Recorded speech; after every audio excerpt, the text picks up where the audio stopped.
Miami. UConn's the only school that's won a national championship this year. They've won 4 of them, facing a feisty Miami squad led by this really, really good group of guards. What's the one thing you're watching for in this matchup? Yeah, can these guards compete with UConn's firepower? Because UConn has been, let's call it what it is, the best team so far in the NCAA tournament.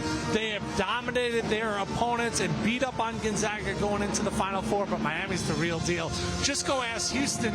They scored almost 100 points against the best defense in college basketball, and then they came back and beat a Texas team that you know wanted to be here, Hakeem, in Houston, where you are the second most famous, Hakeem. I'm excited to be here. I think it's going to be a high-scoring game the second game. And the first game, well, bucket's going to be at a premium. Well, how about this? Miami's guards average 54 points per game. That's 5th most in Division I this season, so certainly a problem for UConn. We're going to watch it all go down here in Houston at the Final Four. For Tim Doyle, I'm Hakeem Dermish.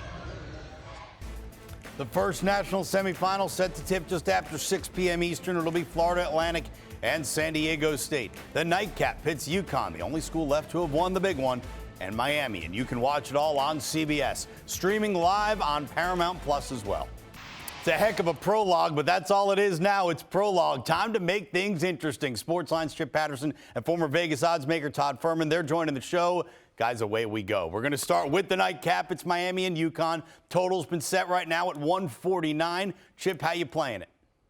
I'm going to first look at the total in the first half. I kind of like going over for the full game, but what we have here is a recent form. We're in the Sweet 16 and in the Elite Eight. Both of these teams, Miami and UConn, got off to very, very fast starts. And it's not surprising when you consider the athleticism and how versatile both these teams are. They're going to want to get out and run. They can't help themselves. And in each of those 4 games, the games in the Sweet 16 and the Elite Eight for both teams, the first half total went over this number at 70. So I think my best bet for the total is just to focus on the first half with 2 teams that have been starting fast recently and go over 70. Chip, I'm all about threading the needle on this game. So you can have your first half over. I'll take the full game under the total at 149. You mentioned the way that these teams have played, and you look at some of Miami's scoring numbers so far in the big dance. I mean, you just pencil them in for 80 points, but I think they're going to find it a little bit more difficult to navigate through a UConn defense that ranks top 15 in the country in defensive efficiency.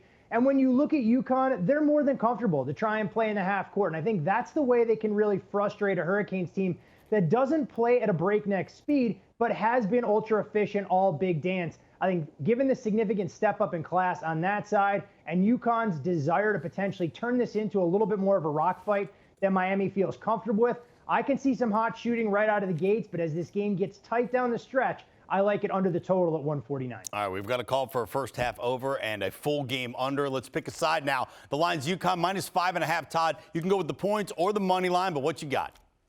I'm going to take the underdog here. And look, Russ, when you look at the numbers for the Final Four, I know we're going to break down both these games. There's not a ton of wiggle room by any stretch of the imagination. But the one thing that we've seen with Miami this year is they have really flourished when they find themselves in the underdog role. They've won each of the last 3 games in this tournament outright as dogs, albeit one as a modest underdog against Indiana, catching 1.5.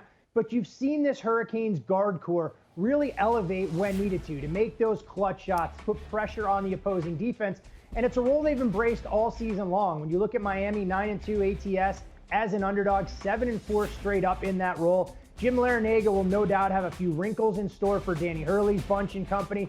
I think Miami hangs around in this contest, and if they make a timely jumper or two, they may even have an opportunity to win this game outright. I'll take Miami plus the 5.5.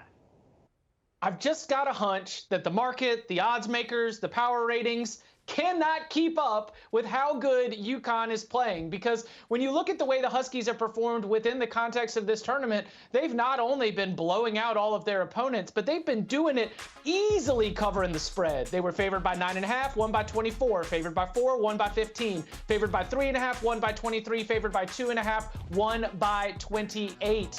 This is just a group that's playing at an extremely high level. UConn's efficiency margin right now is higher than what Kansas's was at the end of the national championship when the Jayhawks were cutting down nets last year. We don't have any 1, 2s, or 3s, but UConn is closer to a top 4 team than a number 4 seed right now. And finally, I just think this is a bad matchup for Miami defensively, which in terms of efficiency, they have been average, but they've got good athleticism. They spring traps. They're able to get out there and cause some problems with their length. But the scouting report says this, that the teams that really give Miami's defense a hard time are the ones that are able to move the ball around with ball movement. Hello, UConn's one of the best in the country. And the teams that have a good post presence, hello, Adama Sanogo. I just think that while Miami is fantastic and an electric basketball team, defensively it's a bad matchup, and UConn's been so daggum good, I'm not getting in the way of the freight train right now. I'll lay it with the Huskies. All right, let's recap the picks from Chip and Todd on Miami. UConn. Chip likes the first half over. Todd's going under for the full game, and they are on opposite sides when picking a side. Todd's taking the dogs. Chip going with chalk and UConn to advance to Monday night's final. Do you want a sports network that delivers everything that matters about the game? The highlights, the picks, the instant analysis, no yelling, no fake debates, no politics. Hit the subscribe button and never miss a moment.